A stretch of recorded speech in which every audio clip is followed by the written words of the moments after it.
Hello, welcome to Steven Shinder Reviews in video form, continuing Chucktober with day 28.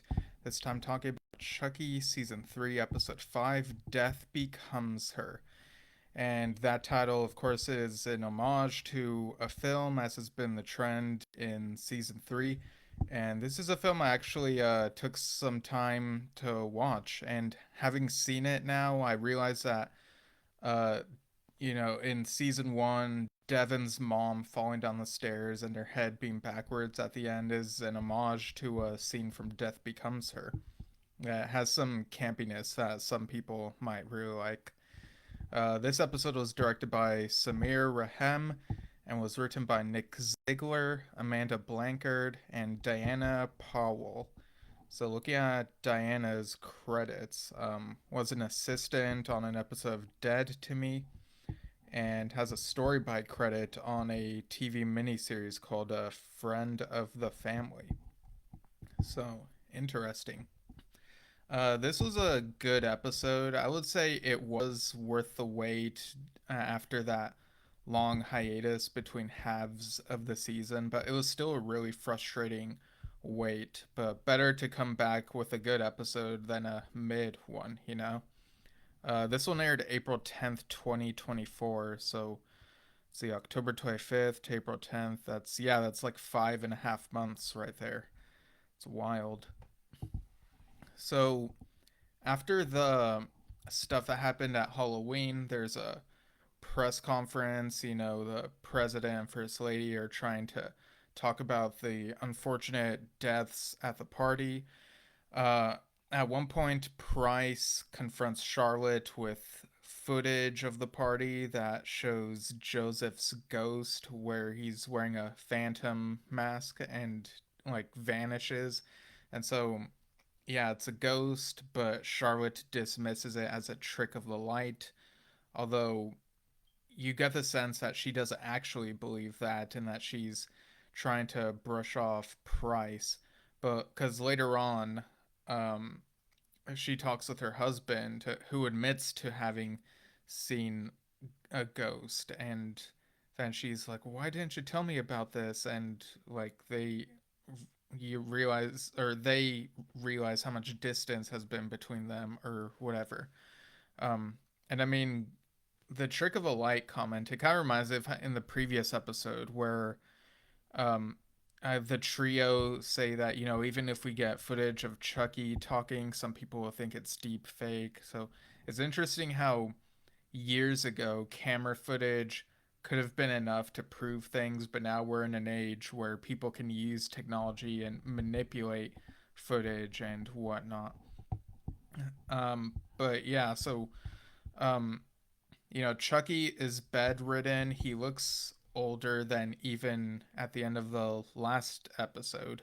Uh, yeah, he seems to be decaying and he stays in bed. Joseph, or not Joseph, Henry tries taking care of him, but at one point, Henry looks at a wall and sees some blood and an eyeball and has a vision of Teddy's death where, it looks like he shoots himself, but it's actually Chucky grabs a gun and shoots himself. But in this vision, Henry does not see Chucky. Um, so and I guess the blood isn't literally there. It's like a vision of a ghost or something. Teddy trying to tell Henry something. And when Charlotte tries to check up on the room after Henry is acting all scared, she goes to the room. And this is a while after Chucky has killed the maid or cleaning lady or something, which is kind of tough to buy that he's able to get rid of her. He switched her alcohol with the bleach that was on the cart. Um, like the way that he's slow moving, I kind of have a hard time believing that he was able to do that, especially when we see how he is here when he tries to stab Charlotte.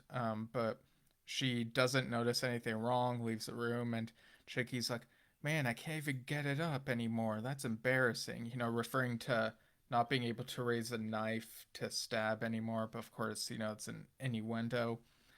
Um, but yeah, this is an interesting position to see Chucky in. Um, Meanwhile, the trio are trying to get back into the White House, make amends with Grant. Lexi talks to Grant and manages to smooth things over, and she says, "Can I bring my friends?" And he's like, "Why? They don't seem to like me." And she's like, "Of course they do, and they're my family." And I do like that detail of, Lexi sees Devin and Jake as her family. Early season one, she and Jake hated each other, and now they're they're a family. Like, it's really heartwarming. But by that same token, who's like monitoring these kids? Like, they lost their guardian at the end of episode 3 of this season, and does like the authorities have been alerted, right? Like, are they being watched? Is anyone taking care of them? Did I miss that? Like, is anyone gonna be put in charge of them, or are they just letting them like run around, do whatever? It's kind of ridiculous. Um, with with that in mind, Devin and Jake um, try to do research on a way to take down Chucky, and Devin suggests, Chucky uses voodoo. We should try to learn more about that. And he searches on the dark web and is able to find Dr. Rosen's clinic's website. So I guess that answers a little bit of what I was wondering, was like, how secret is this place? Is it well known or what? And I guess it's on the dark web, but I don't know. I kind of imagine that maybe he puts on a front and acts like the clinic is for something else in front of like other people, and really those who are in the know that it's about voodoo, and he's helping people with voodoo curses and stuff. So Jake mentions that they don't have driver's licenses, and Devin says, "How hard can it be?" And we never really see them struggle with driving, at least not that I can remember. But they drive down to Georgia. They say it's a day's drive. They meet with Dr. Rosen, and at first he uses patient doctor confidentiality as a reason to not talk about Chucky, but they get him to cut the BS, and he lets them know that Chucky is dying, and all the details that the audience knows basically, and that um, he talks about the spirit realm, and that in order to annihilate Chucky in the spirit realm, like the only way to get into the spirit realm is by dying. So they learn a little bit more information here, I guess. And then driving back, it's nighttime, and they're like, we're gonna be back late anyway, and so they find a motel. And again, these kids are like maybe 16. Jake said he's 14 in the season 1 premiere, and it's 2 years later, so they're 16 and yet still able to book a motel. Like, some of this stuff is really tough to buy. Like, does a motel owner just not care and only cares about money? Like, I don't know.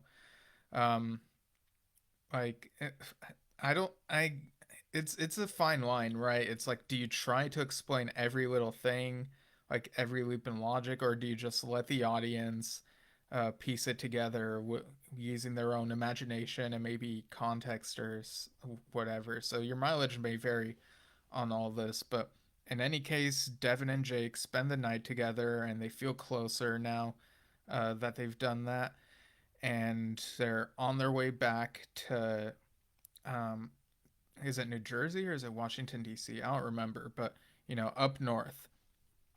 Um, and we also get a scene where Chucky is cycling through some things on TV. I know one of them is Dead Silence.